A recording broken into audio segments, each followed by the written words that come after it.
பாகிஸ்தானில் யாசகம் பெற்று வாழ்ந்து வந்த பிச்சைக்கார குடும்பம் ஒன்று தங்களின் பாட்டியின் நினைவு நாளை அனுசரிக்க பல கோடி ரூபாய் செலவு செய்து விருந்து நடத்திய வினோத சம்பவம் அரங்கேறியிருக்கிறது.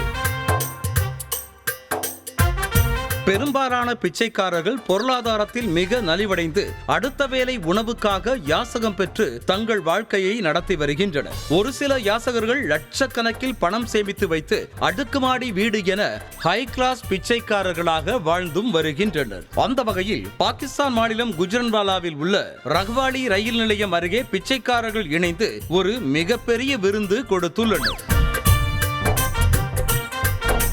குஜ்ரன்வாலா பகுதியில் யாசகம் பெற்று வந்த குடும்பத்தினர்களின் பாட்டி கடந்த மாதம் உயிரிழந்தார். இந்த நிலையில் மூதாட்டியின் 40வது நினைவு நாளை அனுசரிக்கும் வகையில் பாகிஸ்தான் பணத்தின் மதிப்பில் 1.25 கோடி ரூபாய், அதாவது இந்திய மதிப்பில் 38 லட்சம் ரூபாய் செலவில் பிரம்மாண்டமான விருந்து ஒன்றை நடத்தியுள்ளனர்.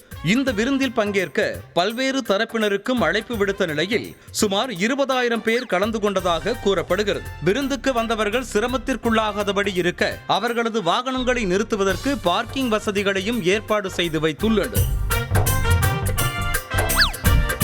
மேலும் அங்கு வந்த கூட்டத்தினருக்கு ஒருவேளை மட்டுமல்லாமல் மதியம் மற்றும் இரவு என 2 வேளைகளுக்கும் விருந்து கொடுத்து அசத்தியுள்ளனர். விருந்திலும் பார்ப்பவர்கள் அசரும்படி பாரம்பரிய உணவுகளான முராப்பா, ஆட்டிறைச்சி என தடபுடலாக செய்து விருந்தினர்கள் மூக்கில் விரலை வைக்கும் வண்ணம் அசத்தியுள்ளனர். மேலும் இந்த விருந்திற்காக சுமார் 250 ஆடுகள் வெட்டப்பட்டதாகவும் கூறப்படுகிறது.